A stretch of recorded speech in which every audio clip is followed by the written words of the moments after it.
Are you a business owner or entrepreneur who's had great success in the business world, and now you want to launch a speaking career to share your message with the world? If that's you, then listen up. 25-year speaking industry veteran Brett Ridgway has released his latest special report, 3 key things entrepreneurs must master to build a profitable speaking business. To pick up your copy, go to brettridgway.com/freebie. Welcome to the Spotlight on Speaking show with Brett Ridgway, where you'll learn the keys to building a profitable speaking business from speaking industry pros. Each week, we interview a great guest who will share his or her speaking journey, identify what their keys to success have been, and highlight some critical mistakes they've made along the way that you'll want to avoid. Be sure to visit our website at spotlightonspeaking.com. And while you're there, subscribe to us via your favorite network. Now, sit back, tune in, and get ready to meet this week's guest. And hello again, everyone. This is Brett Ridgway, and I want to welcome you to another edition of the Spotlight on Speaking show, where each week I will interview a person in the industry, talk about their speaking journey, their tips for success, and also ask them to maybe share some mistakes they've made along the way. Now, my guest today is Marcia Lane-McGee, who is the co-author of this wonderful book, Fat Luther, Slim Pickins, and she's a national speaker, a grad student, and the co-host of the Plaid Skirts and Basic Black podcast. Marcia is a Chicago native, although I know her from her days in Terre Haute, where she was the youth minister at my parish here in town. And I think she affectionately calls me her Terre Haute dad. I don't know, but if I will claim that title proudly.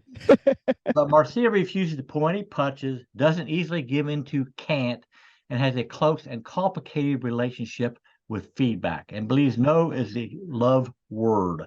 So I'm going to have to get into that complicated relationship with feedback at some point. But to welcome Marcia to the Spotlight on Speaking show.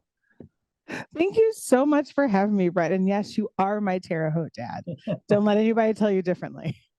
All right. So Marcia and I go back maybe 10 years or whatever. As I said, she was a youth minister. Now, I noticed in your intro, you said you're the eldest sibling or whatever.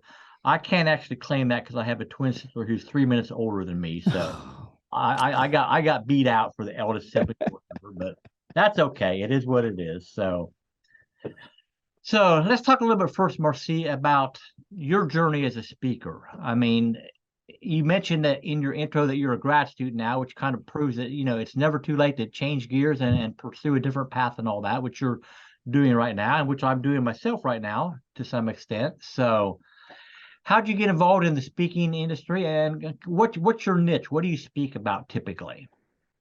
Well, I got involved in speaking originally before you met me. I did a lot of training for non-for-profits, for people who worked with students or people who had a direct relationship with programs, helping them understand how to manage their programs and, manage up sometimes, because for non-for-profit work, all the supervisors are pretty much rattled. And it was a lot of training, helping you get what you need, helping your clients get what they need.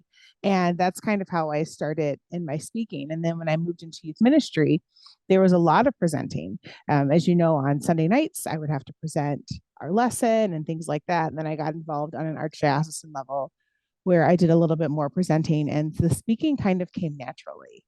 And now I have been a keynote speaker.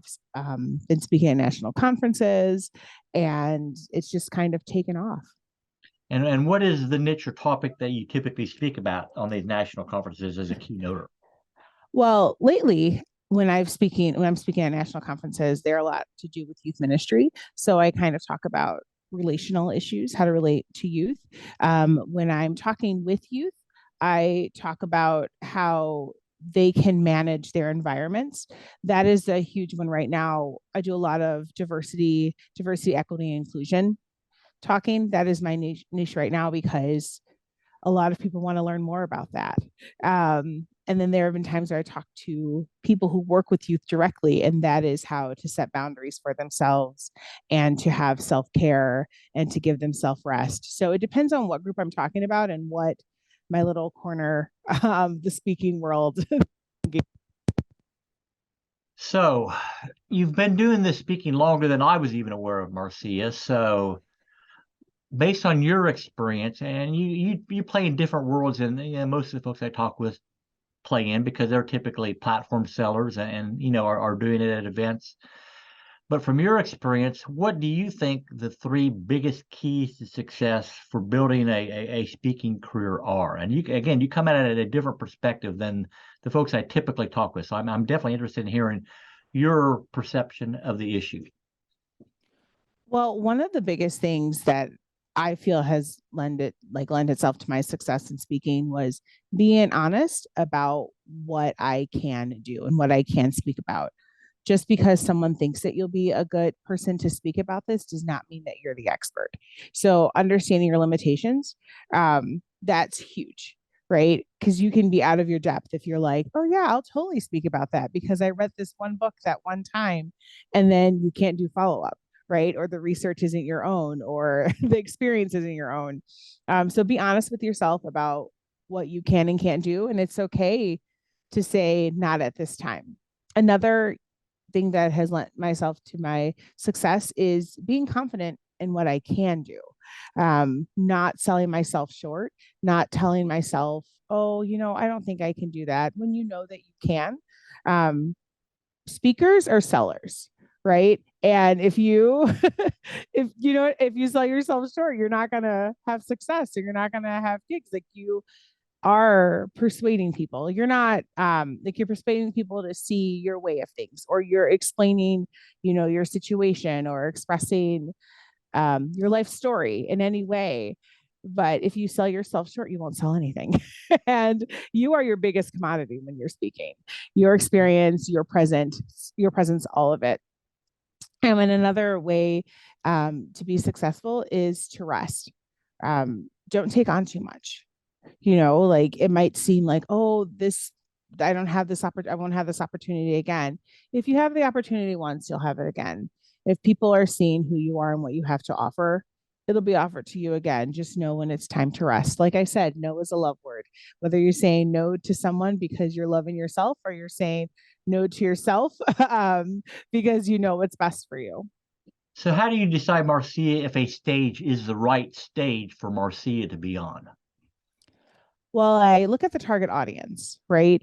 I see if I have anything to offer them. There are audiences that I don't think that I'll be able to effectively engage in, right? I said earlier that speakers are sellers. And if I want to engage with you, I want you to be able to come around, not necessarily persuade you to come around to my point of view, but I want to know that um, you'll be able to receive it, right? And I feel like there are some stages where I don't think that I will be well received, and it's not worth it for me to fight that uphill battle, right? Like, if it's something, it's like, you know what, I don't think that my point of view is going to be well received. I don't want to be attacked or heckled, or like that complicated relationship with feedback.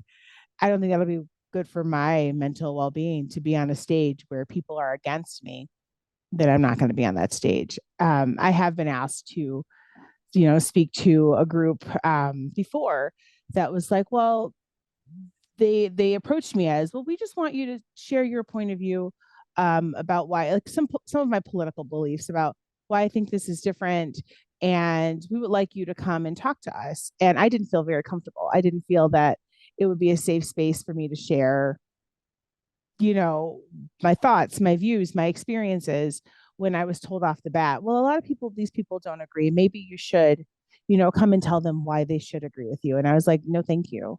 That's not up to me. Right. And so that's, sometimes you have to make those decisions. So what's involved in doing your homework? How do you determine if the demographics or the viewpoint of an audience is proper for you? Because obviously that can be sometimes difficult to really find out who's in that crowd.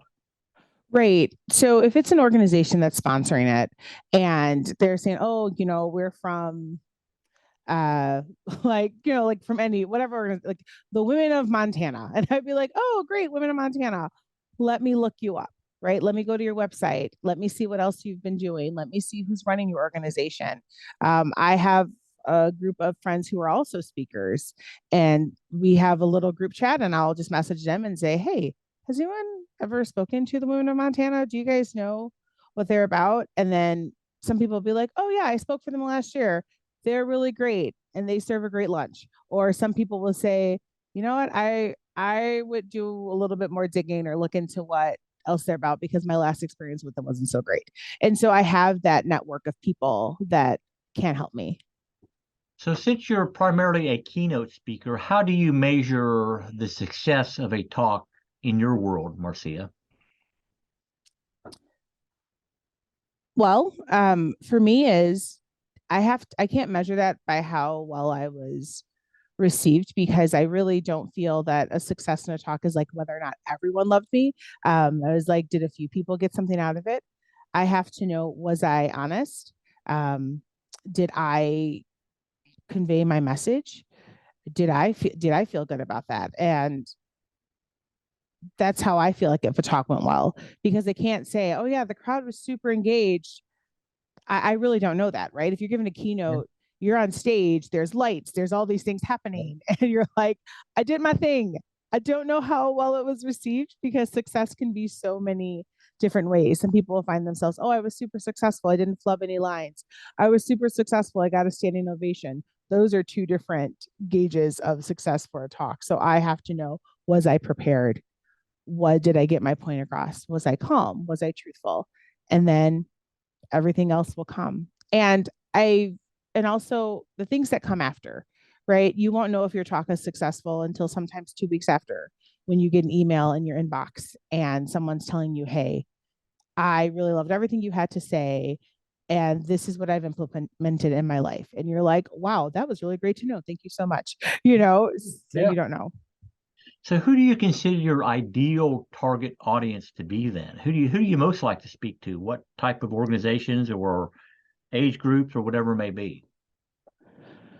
Well, my ideal target audience right now, I think are, well, women. Right now, I'm doing a lot of speaking with women and women groups about finding joy in their lives and women about my age between like 30 to 50 years old. Because I can engage with them more and there's a lot less explaining I have to do for life experiences and things like that. And I have really been enjoying speaking to that group right now, women 30 to 50, that are trying to get reinvigorated and get excited about their lives or re-excited about their lives. Oh, very cool. All right. So I have a few more questions I want to ask Marcia, but before we Yeah. get to those, let's take a quick break. Are you a business owner or entrepreneur who's had great success in the business world and now you want to launch a speaking career to share your message with the world? If that's you, then listen up. 25-year speaking industry veteran Brett Ridgway has released his latest special report, 3 Key Things Entrepreneurs Must Master to Build a Profitable Speaking Business. To pick up your copy, go to brettridgway.com/freebie. And we are back on the Spotlight on Speaking show with my guest, Marcia Lane-McGee. So what I want to ask you now, Marcia, basically are some of the bumps in the road, so to speak. What are some mistakes maybe that you made along the way as a speaker that you would advise other speakers to avoid at all costs? um, well, one of the mistakes that I made is not knowing your worth. That's been really huge. I'm reconfiguring my contract and my asking rates right now. Well, now that I have the book out, now that I've got a little bit more things, not being like, I was afraid to ask for how much I wanted or knew that I was worth, or, that was proportional to my experience and my message. And that's a huge mistake, right? If people feel that you're asking so much, then they won't hire you and then you'll move on. But if you set yourself low and you say, if you know that it's going to take, like I'm giving a talk right now that I have to also give in Spanish. And I was like, oh my gosh, I don't want to overcharge them because maybe they won't give me the gig. But I'm like, no, it's basically writing a whole nother talk if I have to write it in Spanish, right? So I'm going to charge them for 2 talks. And if they don't want to pay me for the 2 talks, then I don't have to do all that work. And because you get gigs by word of mouth, right? And if you're able to get that gig, say, oh yeah, it'll be, $500 when you should have charged 1,000 because you feel bad charging that much. I don't know. I'm just giving these prices. And then they say, oh yeah, this speaker was really great. She was only $500. And then through that word of mouth, you're getting referrals for that lower price. And that's huge because here's the thing, your word and your message mean something, right? They are worth something. And when you are giving a talk, when you are speaking, you paid for your expertise. Am I right? Your education, your experience. In some way, you paid for that through tuition, through blood, sweat, and tears, through emotional labor. You are owed that. You are owed compensation for that. And I think that's a huge mistake that people make because they're afraid of not being able to book the gig. Tell them your price. They'll pay it or not. And if they don't pay it, you don't do the work and you'll find someone else who will. Well, that's such great advice, Marcy. And, it dovetails perfectly into one of the points I wanted to make this week. And that's a tip from my upcoming book, How to Build a Profitable Speaking Business. And that is the whole issue of undervaluing yourself. And you hit it on the nail perfectly. I mean, most speakers tend to underestimate the value they bring to the table, whether it's in the price that they put on their products or whether it's what they charge for their keynote fee or whatever. And as you said, you poured your blood, sweat, and tears into it, and people are happy to pay what you want to charge if they want that value because you're a shortcut to success for them. And so if you can provide that to them, don't nickel and dime yourself to death because you're going to be afraid that you won't get the gig. As Marcia said, if you don't get the gig, next, and move on to the next thing or whatever. So yeah, undervaluing is a terrific problem with many speakers these days. Do not undervalue what you had to sell. So what are some crazy things that maybe you've seen other speakers do, Marcia, that just you had you shaking your head saying, why are they doing this? What's going on here? So once I don't know if it's a crazy speaker that I have seen a few times at different conferences that in the circles I run in with youth ministry and things like that. And every time I see him, it is the same talk. And I don't, I'm like, how is this dude still getting hired? And it's okay, right? Like as speakers, we've got 4 or 5 talks in our arsenal. But I think the crazy thing is not recognizing that you've had this audience before. I think that's pretty wild. Right? Some people definitely refuse to customize a presentation in any way for the audience. This is my speech and that's what I'm going to deliver every time. And I think it's a mistake. Obviously, you think it's a mistake, but there are some that definitely follow that path. So we're winding down to our time together with Marcia this morning. And I want to ask Marcia, if somebody wants to find out more about you, what you're doing, get into your world, book you as a speaker, whatever, how do they get a hold of Marcia? Yes. Well, if you're on Instagram, you can follow me at Stylishly Sia. It's an old Instagram account that won't change now that I've got a lot of followers. And you can email me at stylishlysia@gmail.com. And you can book me there. You can talk about tell me about your event, what you're looking for. And if I'm the right fit, we can talk. All right. So for the benefit of listeners, where I might not be able to put this down in the comments or whatever, how do you spell that Instagram handle or whatever? Yes. Stylishly, like the adverb, STYLISHLY. Wait. I was like, did I do that? I always have a hard time spelling it. STYLISHLYCIA. So Stylishly Sia, because I'm Marcia. Sia is my nickname. Got it. All right, got it. Yeah. So stylishly, like the adverb. I say that I was an English major, so parts of speech, all that. All right. So any final words of wisdom for folks before we end up this morning, Marcia? Oh, I just want to say, remember your worth. Feedback is your friend. And sometimes it is your foe. And yeah, remember your worth and feedback is your friend. That's all. Thank you so much for having me. Oh, it's a pleasure to have you and get caught up with you a little bit, Marcia. So This has been another episode of the Spotlight on Speaking show with Brett Ridgway. And join us again next week where we'll interview another speaker about their speaker journey, mistakes they made along the way, and their tips for success. If you haven't been already, hop on to spotlightonspeaking.com and register there so that you can be notified of upcoming episodes. And also, if you haven't requested your free report, 3 key things entrepreneurs must master to build a profitable speaking business, you can pick that up at brettridgway.com. But that will do it for this week's episode. Again, thank you so much, Marcia. Everybody, make it a great week. And as always, I wish you the greatest of success in all that you do. Take care. This has been the Spotlight on Speaking show with Brett Ridgway. Be sure to join us every week as we interview speaking industry pros and have them share their best tips for building a profitable speaking business. Until next week, thank you for tuning in.